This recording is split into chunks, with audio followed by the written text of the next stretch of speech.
Estamos estudiando Gemara Yuma, estamos en la página 66a, básicamente la mitad de la página, en una nueva Mishnah.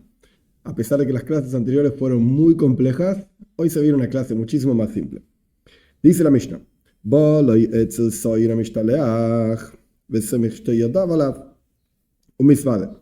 el Kohen Gadol, continuamos con el orden de los trabajos en Yom Kippur, terminamos, digamos, con las leyes secundarias, como de costado que estábamos explicando, qué pasaba si se moría si se salpicaba la sangre, etc. Ahora volvemos al orden correcto, digamos, de los trabajos en Yom Kippur. Viene el Kohen Gadol, el sumo sacerdote, hacia el chivo que iba a ser enviado a Azazel, a esta montaña, etc., que vamos a estudiar a partir de hoy. Apoyaba sus dos manos sobre este chivo y se confesaba. Y esto es lo que decía cuando se confesaba: Ana Hashem Jotu Avu Pashu. Por favor, Dios. Ana Hashem, por favor, Dios. Jotu.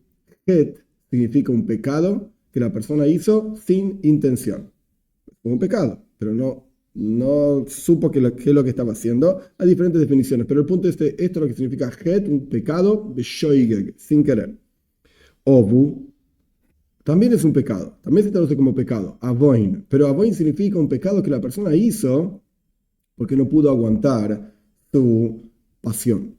Sabía que estaba mal. En el caso de het, la persona ni sabía que estaba mal lo que estaba haciendo. En el caso de avoin, la persona sabía que estaba mal lo que estaba haciendo, pero no pudo aguantar.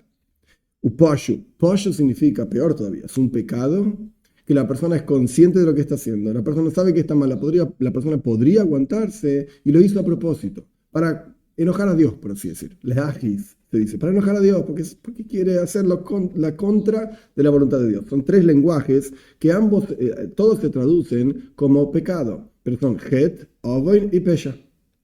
Esto es lo que decía el sumo sacerdote. Ana Hashem, por favor Hashem. Hatu, avu, pashu. Pecaron. Estos tres tipos diferentes. Lefanejo, Amjo Beis Israel, frente a ti, tu pueblo, la casa de Israel. Anashem, Kaperna, por favor Dios, expía, Lejataim, la voinus de la Pishoim, Shechatu, Vesheavu, Veshepashu, Lefanejo, Amjo Beis Israel, por favor, expía a los pecados de los tres tipos que efectivamente tu pueblo, la casa de Israel, hicieron frente a ti de esta manera, y esta manera, het, avoin y pesha. Estos tres lenguajes se repiten. Como está escrito en la Toira, en las enseñanzas de Moishe, tu sirviente, diciendo que pero este es el final, digamos, del trabajo de Yom Kippur en Pasha Zahar Mois. Porque en este día, está hablando del día de Yom Kippur, expiará para ustedes, para purificarlos a ustedes de todos sus pecados. Frente a Dios se purificarán. Punto. Continúa la Mishnah. Y todos los sacerdotes y el pueblo, la gente, los judíos comunes, digamos, que no eran los sacerdotes, que estaban parados en la Azara, en el patio, cada uno en su patio que corresponde, etcétera. No es el momento para toda la explicación de cómo eran los patios del templo, pero en la práctica había Esdras Koyanim y Esdras Israel, un patio, perdón, para los sacerdotes y un patio para el pueblo de Israel. Esta gente que estaba ahí parados, cuando escuchaban el nombre inefable, claro, nombre inefable es el nombre de 4 letras de Dios, Yud, Kei, Vav, Kei, que nadie sabe hoy en día cómo se pronuncia, pero el sumo sacerdote lo pronunciaba en Yom Kippur. Cuando escuchaban esto, que salía de la boca del sumo sacerdote, se prosternaban. Esta es la traducción básica. Koirim viene de la palabra kriya, significa arrodillarse. Mishtaham significa prosternarse. Arrodillarse es poner las rodillas en el piso, por así decir. Prosternarse significa extender manos y brazos en el piso, la cara queda contra el piso. Y caían sobre sus rostros, explicando la Mishnah, qué significa lo que hacían. Y decían, Baruch Shem Kived Malchus Lelam Voed. Y decían, bendito es el nombre de la gloria de su reinado por siempre. Punto. Una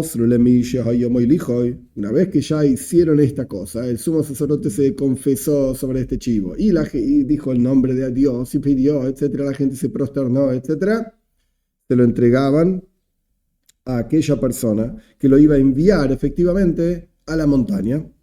Hakol ksherim lo elijo. La Mishnah explica, todos son kosher, todos son apropiados, todos significa incluso el pueblo de Israel, para llevar este chivo a la montaña.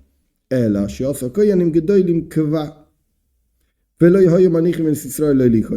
Solo que los sumos sacerdotes hicieron, como por así decir, algo fijo. Esa es la traducción de lo que dice acá. Kva es algo fijo, pero lo que representa es una virtud. O sea, elevaron el nivel. A pesar de que son todos kosher, todos son apropiados, incluso el pueblo de Israel que no son koyanim, nosotros vamos a elegir un koyen nada más. Omar Rabbi Yosi, dice Rabbi Yosi, mais vio el hijo, arselo, ve Israel. Hay diferentes versiones de la Mishnah y quienes dicen que dice también mitzipoiri. Ahora voy a traducir. Dice Rabbi Yosi, una vez hubo una historia y lo llevó un tipo que se llamaba Arsela. Este era el nombre de la persona, Arsela. Y hay quienes dicen que la Mishnah también dice de Tzipoiri, que era una persona que vivía en Tzipoiri, una ciudad. Y era un Israel. Era un hombre común, no era un Kohen. O sea que Rabbi Yosi está diciendo también, hubo una maila, una virtud, los Koyanim solamente elegían Koyanim, pero ¿sabes qué? En la práctica lo podía llevar cualquiera. Y le hicieron una rampa por los babilonios. Ya vamos a ver quiénes eran estos personajes, Bablín. Ahora bien, ¿qué era esa rampa? La Mishnah y la Gemara no dicen exactamente cómo y hasta dónde llegaba esa rampa. El punto es que había una rampa en la salida del Beis Hamikdash del templo para que nadie afecte a la persona que estaba llevando este chivo hacia la montaña. Sheayu mislashim besaidoi, porque le arrancaban los pelos y le impedían llegar en la práctica hasta esta montaña. La Gemara explica, el punto es que no querían que llegue hasta esa montaña, por eso lo molestaban en el medio, entonces hicieron una rampa para que el tipo camine arriba de la rampa con el chivo y ya nadie lo pueda molestar. Y la gente alrededor le decían, tomalo y salí, o sea, dale para adelante, anda. Rashi explica que en realidad lo saca la Gemara que lo dice más adelante, hacia el final de la explicación de esta Mishnah, que en realidad el punto era, este chivo va a expiar por el pueblo de Israel, apúrate, ¿cuánto tiempo más tenemos que aguantar los pecados sobre nosotros? Punto. Este es el final de la Mishnah. Gemara, dice la Gemara, el sumo sacerdote cuando se confesaba, dijimos que decía que tu pueblo, Amjo Beis Israel, tu pueblo, la casa de Israel, pecó, etcétera, etcétera. Pero, dice la Gemara, pero no decía los hijos de Aaron, tu santo pueblo. Entonces, aparentemente, este chivo solamente expiaba por el pueblo de Israel, no por los Koyanim. Loiko Amar no decía. Mantana, ¿y quién es el Tana? La autoridad, el autor, digamos, que dice que el sumo sacerdote solamente se confesaba sobre el chivo por el pueblo de Israel y no por los Koyanim. Omar Rabbi Irmia, de la que Rabbi Yehuda. Dice Rabbi Irmia, esta Mishnah no sigue la opinión de Rabbi Yehuda. Dice que Rabbi Yehuda, Ha'amar yeshlahem kapara b'seira mishtalech. Porque si esta Mishnah fuese de Rabbi Yehuda, ¿acaso Rabbi Yehuda nos dijo que todo el pueblo de Israel entero, incluyendo los Koyanim, los sacerdotes, tenían expiación en el chivo expiatorio? Pero acá la Mishnah está diciendo que era excluidos los sacerdotes. Esto es lo que dijo Rabbi Irmia. Abaye dice, no. Afilu teima Rabbi Yehuda. Esta Mishnah sigue incluso la opinión de Rabbi Yehuda. ¿Por qué? Si vemos que los Koyanim fueron excluidos, ¿acaso los sacerdotes no son parte del pueblo de Israel? Claro que sí. Entonces en la práctica esto incluye a todo el pueblo de Israel. Y de esta Mishnah no podemos aprender para la discusión entre Rabbi Yehuda y Tanakama. Y la primera opinión, si efectivamente el Seir HaMishtaleach, el chivo expiatorio, expiaba por todo el pueblo de Israel, o solamente por los Koyanim, etcétera, etcétera. O solamente por el pueblo de Israel sin los Koyanim, quise decir, etcétera. Última línea de la página 66a, Samach Vav Mudal. Le daban el chivo a quien lo llevaba. Tanuraban, enseñan estos sabios, la Teira dice, cuando está describiendo quién puede llevar el chivo, que en la práctica se lo llevaba, etc. Al final, en Parshas Ahar Mois, dice que Beyad Ish Iti Amidbar van a llevar el chivo en manos de un hombre Ish Iti, que no sabemos exacto qué quiere decir. Eis, en hebreo, Ain Tav, significa tiempo. Es un momento, es un tiempo para actuar para Dios, porque la gente dejó tu toira, etc. Eis. Ahora, iti es Ain Tav Yud, como temporario, como algo así, es una traducción rara. Por eso la Gemara ahora va a explicar qué significa esta palabra. Tan Rabban enseña a nuestros sabios, Ish, ¿por qué la Torah dice que era un hombre y no dice que era un Kohen? Le Achir Azar, para decir que era apropiado que incluso una persona que no era Kohen, es un Zdar, es un extraño, o sea, no es un Kohen, puede llevar el chivo expiatorio. Iti, última palabra, ahora pasamos a Samach Vovamut Beis, 66b. ¿Qué significa que un tipo iti, temporario, algo así? Shei Mezuman, que esté preparado. O sea, iti significa que estaba listo para ese tiempo, por así decir, una cosa así. Que esté preparado. Y continúa la Gemara dando, la Braisa, perdón, es una Braisa que quedó fuera de la Mishnah, etc. Continúa dando más explicaciones de esta palabra iti. Iti veafilu beshabat. Iti veafilu betuma. Punto. Aquí termina la Braisa. Iti significa no solamente que esté preparado, sino que también, incluso en Shabbat, estas son las traducciones de la Braisa, ahora vamos a ver, la Gemara va a explicar esta Braisa, incluso en Shabbat e incluso en impureza. Punto. Esto es lo que dice la Braisa. Ahora la Gemara quiere entender este asunto. Ish leachir azar, hombre significa que podía llevarlo, incluso una persona que no era un Kohen. Pshita, pregunta la Gemara, es obvio. Es un hombre, y ya está. ¿Por qué podríamos pensar que un Kohen, tiene que ser un Kohen para llevar a este hombre hacia la montaña, etcétera? ¿Por qué podríamos pensar eso para que venga la Torah y nos diga que efectivamente puede ser incluso si no era Kohen? Podrías pensar que por cuanto está escrito al respecto de este chivo, que es una expiación, kapara, entonces tiene que ser un Kohen, tiene que ser un sacerdote. Kamashmalan, venía a aprender, incluso si no es un sacerdote, puede llevar este chivo hacia la montaña. Continuamos el análisis de la Braisa. Veafilu beshabes, incluso en Shabbat. Esta persona estaba preparada incluso en Shabbat. Preguntará ¿cuál es la enseñanza de este asunto? O sea, este chivo tenía que ser llevado hasta la montaña, incluso en Shabbat, por esta persona que fue preparada, etc., incluso en Shabbat. Ahora bien, ¿por qué podríamos pensar que en Shabbat, cuando Yom Kippur caía en Shabbat, no se llevaba el chivo expiatorio? ¿De dónde aprendiste una cosa así? ¿Cuál sería la transgresión de Shabbat que te impediría llevar el chivo en Shabbat? Si Yom Kippur cae en Shabbat, ¿qué te viene a enseñar? ¿Qué es lo que hay que permitir que no podríamos hacer si no estuviese escrito este versículo? Dice Rav Sheishes, esto te viene a enseñar que si el chivo estaba enfermo y no podía caminar por alguna razón, etc., la persona que lo llevaba lo ponía a sus hombros y caminaba con el chivo hasta la montaña, etc. Ahí no se puede cargar en Shabbat, por eso dice iti afilu beshabes. En su momento, cuando Yom Kippur cae en Shabbat, incluso si el chivo estaba enfermo, se podía poner al hombro, se lo cargaba y se lo llevaba. Punto.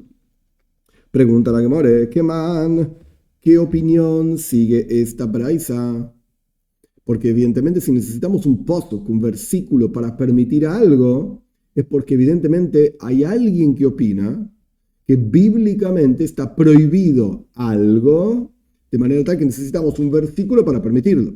Porque si la prohibición es solamente rabínica, no necesitamos un versículo para permitirlo. Obviamente está permitido por la Torah. Vienen nuestros sabios y dicen, no está permitido por alguna razón. Ok, listo, terminamos la discusión. Pero si hay un versículo que me dice, ojo, porque esta actividad está permitida. ¿Ves? El versículo dice, es porque hay otro que dice que está prohibida. Y utiliza ese versículo para otra cosa. ¿Cuál es la opinión que dice que necesitamos esta braisa? Iti afilu beshabes, que esta persona está preparada incluso para llevarlo en Shabbat. Y esto quería decir para Rav Sheishes, que se puede cargar al hombro el chivo, incluso en Shabbat, y Yom Kippur cae en Shabbat. ¿Quién es la opinión que dice diferente de esto? De lo que Rabbi Nosson. Evidentemente no es como Rabbi Nosson. Esta braisa no sigue la opinión de Rabbi Nosson, es Rabbi Nosson el que dice diferente. Y Rabbi Nosson, ¿acaso si fuese esta braisa siguiendo la opinión de Rabbi Nosson, ¿acaso Rabbi Nosson nos dice que por cuanto algo vivo, se carga a sí mismo, porque puede caminar, etcétera, se carga a sí mismo, entonces no es una prohibición bíblica cargar algo vivo que podría cargarse a sí mismo en Shabbat? Por cuanto se carga a sí mismo, entonces no lo estás cargando realmente. Se podría cargar a sí mismo, pero por alguna razón no lo estás cargando. Ay, la prohibición existe igual, es una prohibición rabínica. Pero, según esta braisa, hay una prohibición bíblica por la cual tiene que venir el versículo y decirnos, hey, cuando Yom Kippur cae en Shabbos, esa prohibición bíblica queda desplazada, por la razón que sea, no importa. Queda desplazada, por eso necesitamos un versículo. Entonces, si vamos a decir que es una prohibición bíblica cargar un animal, por ejemplo, que se podría cargar a sí mismo, o un niño que se podría cargar a sí mismo en Shabbos, necesitamos un versículo para decir que en Shabbos se puede cargar. Pero, claramente Rabbi Nathan dice, no hay ninguna prohibición bíblica acá, porque Jai no dice Satzmoy, la cosa viva se carga a sí mismo. Esto es lo que la Gemara está planteando. De vuelta, tenemos un versículo que nos enseña que se puede cargar el chivo a los hombros en Shabbos. Y tenemos una opinión que dice, no hay ninguna prohibición de cargar, bíblica, no hay ninguna prohibición bíblica de cargar algo vivo en Shabbos, porque la cosa viva se carga a sí misma. Es una prohibición rabínica, ok, pero no hay ninguna prohibición bíblica. Entonces, evidentemente, el que dice no hay ninguna prohibición bíblica no está de acuerdo con esta braisa. Porque esta braisa está diciendo, sí, efectivamente hay una prohibición bíblica que te la permito por este versículo, iti afilu beshad. Muy bien. Esto es lo que la Gemara quiere plantear. Esta braisa no sigue la opinión de Rabbi Nathan. Responde la Gemara, no es así. Afilu teima Rabbi Nathan, esta braisa sigue incluso la opinión de Rabbi Nathan. Punto. Un enfermo es diferente. Esto es lo que la Gemara dice. Esta es la traducción de la Gemara. Un enfermo es diferente. ¿Qué significa? En el caso de un enfermo, ya no hay el vivo se carga a sí mismo. Este enfermo no se carga a sí mismo. Entonces, evidentemente, necesitamos un posuk, un versículo que nos enseñe que incluso si el chivo está enfermo, se lo puede cargar a los hombros y no hay ninguna prohibición bíblica. Ya ni siquiera puede decir Ajay no dice Satzmi. El vivo se carga a sí mismo. Omar Rafram. Dice Rafram, esto quiere enseñarte. Punto. Esto te enseña, dice Rafram, que existe el concepto de Eiruv, que no voy a entrar en todo el detalle de lo que es esto, es todo un tratado talmúdico que se llama Eiruvin.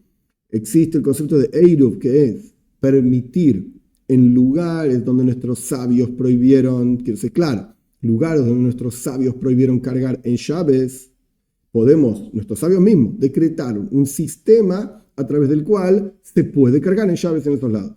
No en los lugares donde la Toira prohíbe. Donde la Toira prohíbe no podemos hacer nada. Si la Toira prohíbe ya está. Pero donde nuestros sabios prohibieron, por alguna razón, ellos establecieron cuál es el sistema para que se pueda cargar incluso en esos lugares. ¿Cómo se llama? Eiruv. Ok. Eiruv significa mezclar, donde todas las personas pasan a ser parte de una misma casa. Ok, no voy a entrar en los detalles. El punto es que, dice Rafram, existe Eiruv y existe Hoitzah, la prohibición de sacar y cargar en Shabbos, pero no existe Eiruv y Hoitzah, este sistema de no cargar y cargar, etcétera, que nuestros sabios diseñaron, y tampoco existe la prohibición de sacar objetos en Yom Kippur. Esto es lo que dice Rafram. Punto.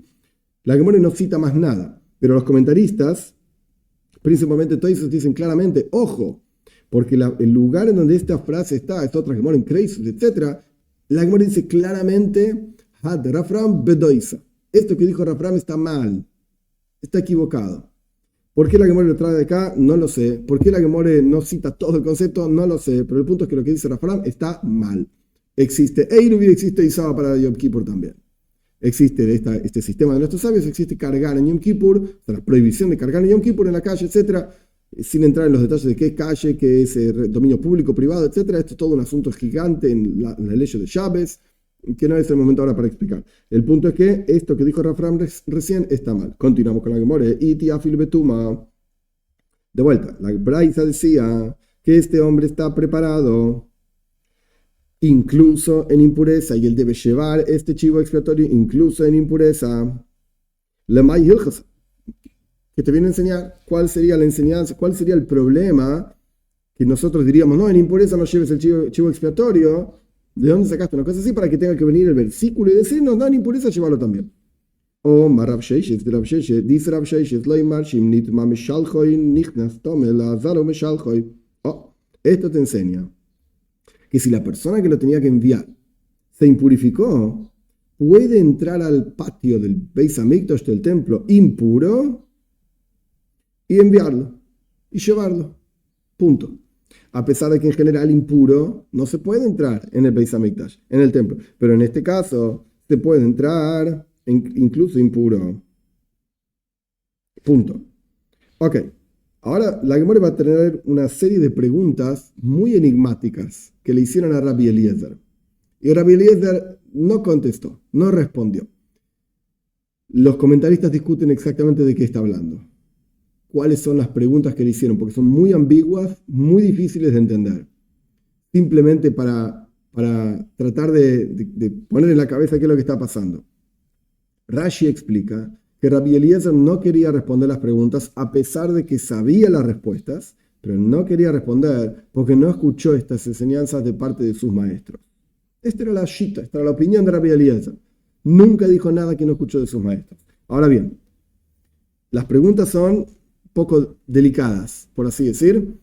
Los comentaristas dicen que acá se está hablando de varios personajes. Personaje número 1, Urio Ahiti. Urio Ahiti era el esposo de Bathsheba. Bathsheba, el otro personaje que está hablando acá, David Amelech, el rey David. David Amelech tuvo intimidad con Bathsheba, tuvo un hijo que se murió después tuvo otro hijo que fue Shlomo Amelech, el rey Salomón, etc. Pero bueno, hay toda una discusión si David Amelech, el rey David, pecó con Bathsheba o no pecó con Bathsheba. Todo el Salmo 51 está compuesto alrededor de esto. No importa ahora los detalles. La cuestión es que, técnicamente hablando, David Amelech, el rey David, no pecó. Esa es la realidad, pero esto no tiene que ver con nuestra Gemara acá. No estamos discutiendo esto. La cuestión es que los alumnos le preguntaron a Rabbi Eliezer sobre, de vuelta, Urio Ahiti, que lo llamamos el pastor. Así se va a llamar aquí, pastor. No dice Urio en la Gemara, pastor. Le preguntamos sobre Bathsheba, que es la oveja.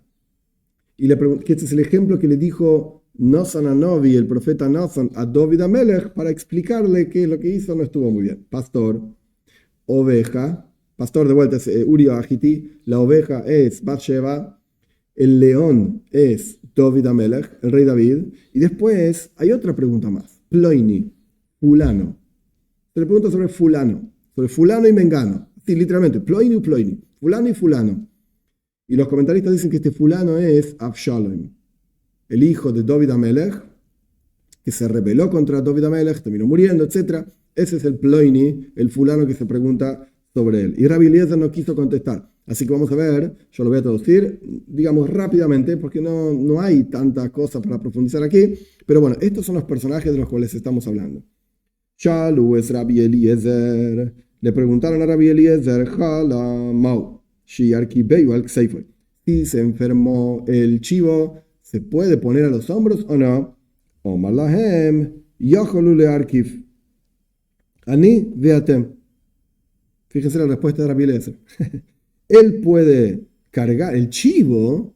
¿Qué preguntas si se enfermó el chivo? El chivo es tan sano, es tan fuerte, que puede cargarme a mí y a ustedes. No respondió a la pregunta. Te pregunté si el chivo está enfermo. Y vos decís, no está enfermo. ¿Y si se enfermó? No está enfermo. No quería responder.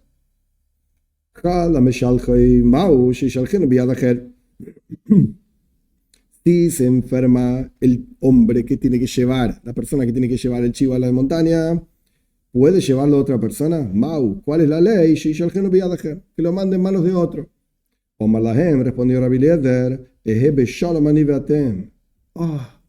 y ustedes y yo tengamos paz, dijo Rabbi Eliezer. No respondió a la pregunta.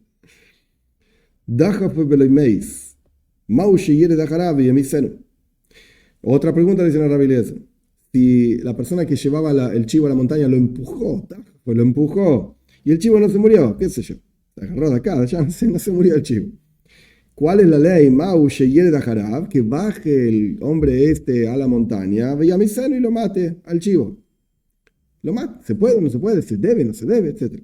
Omar lahem, le respondió Rabbi Eliezer, que se mueran todos los enemigos de Dios. Respondió.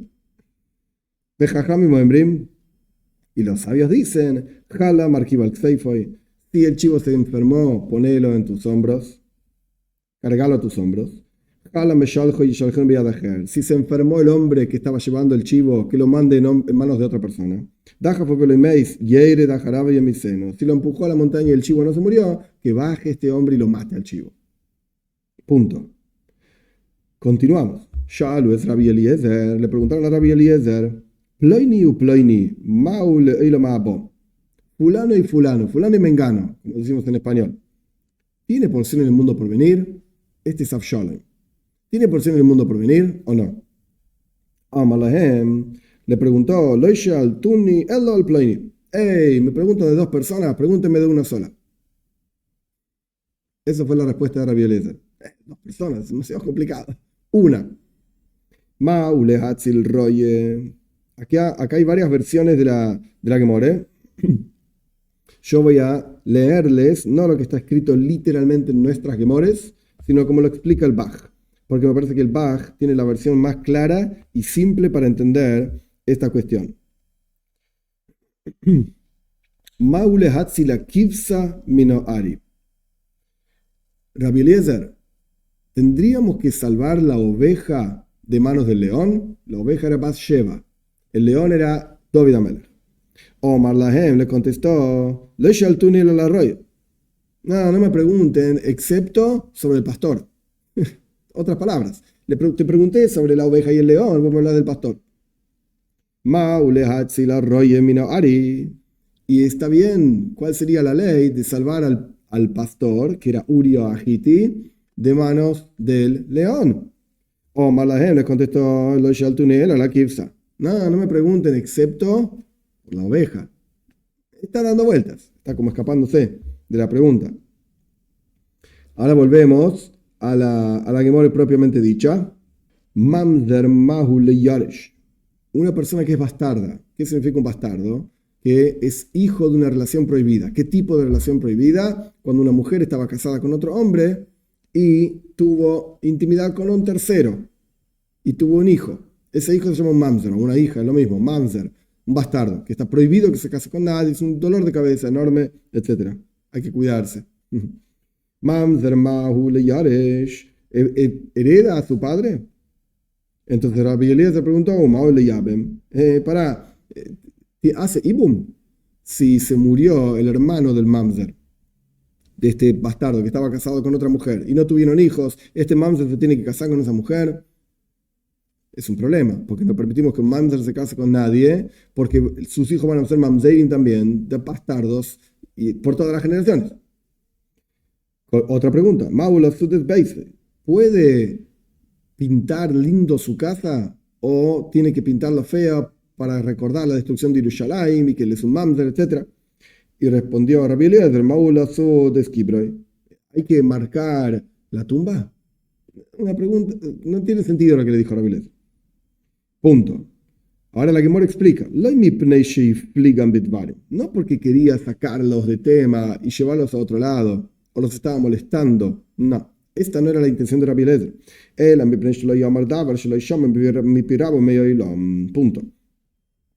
Sino porque nunca dijo Rabbi Eliezer algo que no escuchó de la boca de sus maestros. Entonces no quería contestar porque no escuchó esa respuesta claramente de sus maestros, a pesar de que sabía la respuesta. Ahora la Gemara cita otra braisa, en donde hay otra pregunta a Rabbi Eliezer que él no quiso contestar. Vamos a ver. Rabbi Eliezer le preguntó a una mujer inteligente a Rabbi Eliezer algo muy técnico. Por cuanto en la historia del becerro de oro, en Parshas Kisisa, todos los que sirvieron al becerro de oro hicieron idolatría, ¿por qué no murieron todos por igual? Nuestros sabios cuentan que hubo 3 tipos de muerte en toda la historia del becerro de oro. El primer tipo de muerte era con una espada, como vamos a ver el versículo, o sea, los mataron literalmente. El segundo tipo de muerte era muerte celestial, Dios se ocupó de ellos, con una plaga. Y el tercer tipo de muerte era lo que nuestros sabios dicen, Rashi trae a Dracoin. Es decir, bebieron de agua mezclado con la ceniza del becerro de oro, que Moisés Rabbeinu lo destruyó, etc., le hizo cenizas, y se les explotó la panza, básicamente, como la mujer Zoita. Como una mujer desviada, que hay todo un tratado talmúdico, Zoita, etcétera, explicando toda esta cuestión, el punto que le explotaba la panza. Como dicen Pashas Nazoy claramente. Esto es lo que la mujer preguntó. Si todos hicieron idolatría, ¿por qué murieron de tres formas diferentes? Omar la, entonces le respondió Rabbi Eliezer, que es exactamente lo mismo que vimos anteriormente, no quiso responder. En Chochma leisha la bepelech. La sabiduría de la mujer es para tejer. Pelej es para hacer hilos, hilado y tejido, etc. Anda a tejer y no molestes. Punto. También está escrito así, dice Rabbi Eliezer. ¿No ves? Cuando las mujeres dieron donaciones al Beis Hamikdash, en realidad al templo, al tabernáculo, Mishkan, ellas hilaron hilos y tejieron hilos directamente de los pelos de los chivos. Chao, anda a hacer tu jochme, tu sabiduría, porque la Toira lo llama Chachmasleib, mujeres que tenían el corazón sabio, que vaya a tejer, no molestes. Punto. Itmar, aprendimos, Rabbi Levi. Rabbi Levi van a discutir sobre este asunto que preguntó esta mujer sabia. Had amar zivech vekiter besai. Gipe venishek bemisa. Tomach belevov beadrake. Uno dice, entre Rabbi Levi hay una discusión, no sabemos quién dijo quién. Uno dice, si una persona efectivamente degolló un animal donándolo, digamos, ofrendándolo al becerro de oro, o ofrendó incienso al becerro de oro, besai, moría con la espada.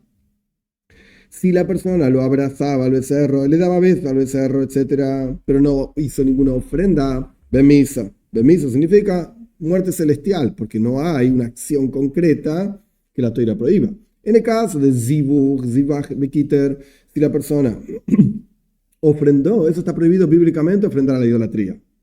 Bien, pero hay 4 trabajos específicos que incluso si la forma de servir una idolatría específica no es de esa manera y la persona hace estos trabajos que son para Dios, en el Beis Hamikdash, pero lo hace a la idolatría, entonces recibe pena de muerte, en este caso con espada. Entonces, si la persona hizo una ofrenda de un animal o incienso al becerro de oro, moría con espada, primer tipo de muerte. Gipe Benishek de vuelta abrazaba o besaba al becerro de oro, que no es un trabajo ni para el becerro de oro ni para Dios, no hay cuestión de hacer este trabajo en la toira, etc. Bemisa, Dios lo mataba con una muerte celestial. Somach Belevov, si se alegraba en el corazón, qué lindo lo que está pasando, el becerro, espectacular. Ve a Dracon. Entonces, cuando le daban de beber estas cenizas del becerro de oro, se le explotaba la panza. Esta es una opinión número 1. Bejad Amar, y el otro dijo, no, era diferente la cosa. No era así. No era de acuerdo a lo que hiciste. Eidim Beasra. Si hubo testigos de que este tipo hizo idolatría y le advirtieron que no haga idolatría, y el tipo le dice igual, Besaif, moría con la espada. Eidim Beloyasra, si había testigos, pero no le advirtieron que no podía hacer idolatría, bemisa. Dios se ocupaba de matarlo con una muerte celestial. Si no había ni testigos ni advertencia, pero el tipo hizo idolatría igual. Ve a Dracon. Cuando bebía estas cenizas, se le explotaba la panza. Omar Rabbi Yehuda, dijo Rabbi Yehuda, Shevet Levi lo la tribu de Levi nunca hicieron idolatría, o no hicieron idolatría, por lo menos al becerro de oro. Shenemar, como está escrito, veamos, Moishe Beshara Machane Begoimer. Moishe se paró en la puerta, digamos, del campamento del pueblo israelí y dijo, señores, todos los que no hicieron idolatría, básicamente vengan conmigo, vamos a ocuparnos de esto, y se le vinieron, dice la Toira, todos Shevet Levi, toda la tribu de Levi. Yasib Rabino Meka'amole Hashmaito. Rabino estaba sentado enseñando justamente esto que acabamos de aprender.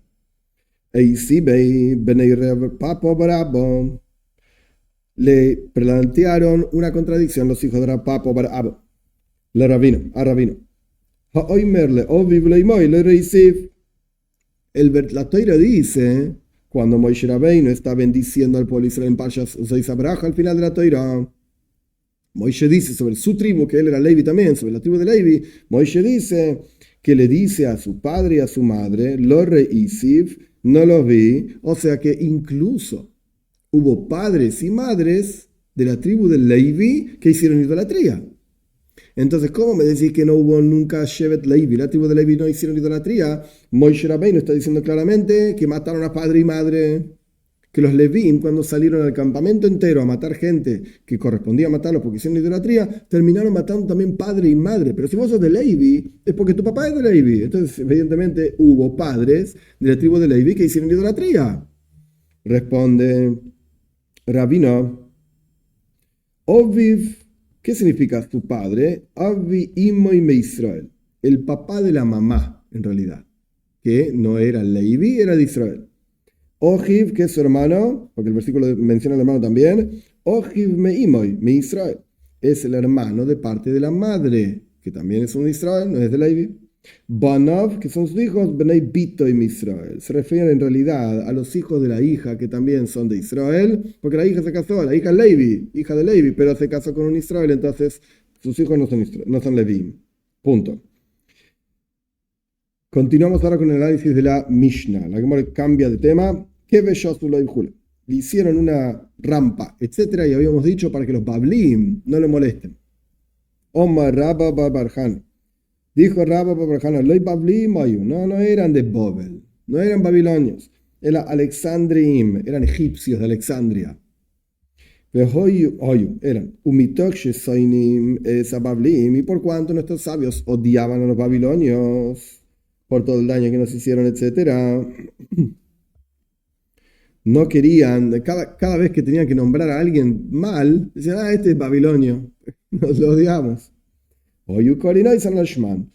Llamaban a estos egipcios, que eran de Alexandria, Bablim, babilonios, porque los odiamos, nada más. Tania Rabbi Yehuda, oimer, dice Rabbi Yehuda, le Bablim hoyo, Alexandrim hoyo. Lo mismo dice este Rabbi Yehuda. Rabba Barbarhan es un Amoira, de la época del Talmud, la Gemara. Rabbi Yehuda es un Tana. Entonces encontramos, en la época de la Mishnah, encontramos la misma idea hecha por un Tana, que dijo Rabba Barbarhan también. Ómalo Rabbi Yosi. Le dijo Rabbi Yosi, Tanuach Daitko, Shinachtes Daiti. Qué bueno que ya no estamos hablando de Bablim, que los Bablim, los babilonios molestaban a los Yehudim, etcétera, judíos. Qué bueno que eran egipcios, Alexandrim, y no Bablim, porque yo, Rabbi Yosi, él era de Babilonia también. Vivía en Tzipoiri, pero era de Babilonia. Entonces, Rabbi Yosi le dijo a Rabbi Yehuda, ahora que dijiste que la Mishnah no está hablando de Bablim, en realidad, está hablando de Alexandrim, otra gente, me siento mucho mejor. Tanuach Daitko, que vos estés bien, Sheinachtas Daiti, porque ahora me hiciste sentir a mí bien. Punto. Toil Betsei. Tomá y salí. Este es el final de la Mishnah. La Gemara explica, Tana, ma shoi zefira dein, vejoy vedara segui. La Gemara lo explica en arameo, lo que la Mishnah dice en hebreo, básicamente con algunos agregados. La Mishnah decía, toil betzei, toma y salí. Y dice el Tana, o sea, el Tana es quien está explicando esta Mishnah, ma shoi, ¿por qué retenés sefira dein, este chivo, vejoy vedara y las obligaciones, o sea, los pecados? De la generación seguida hay mucho pecado. Andá, llévalo, dale. Toil betzei, tomalo y andá. Y apúrate a llegar a la montaña.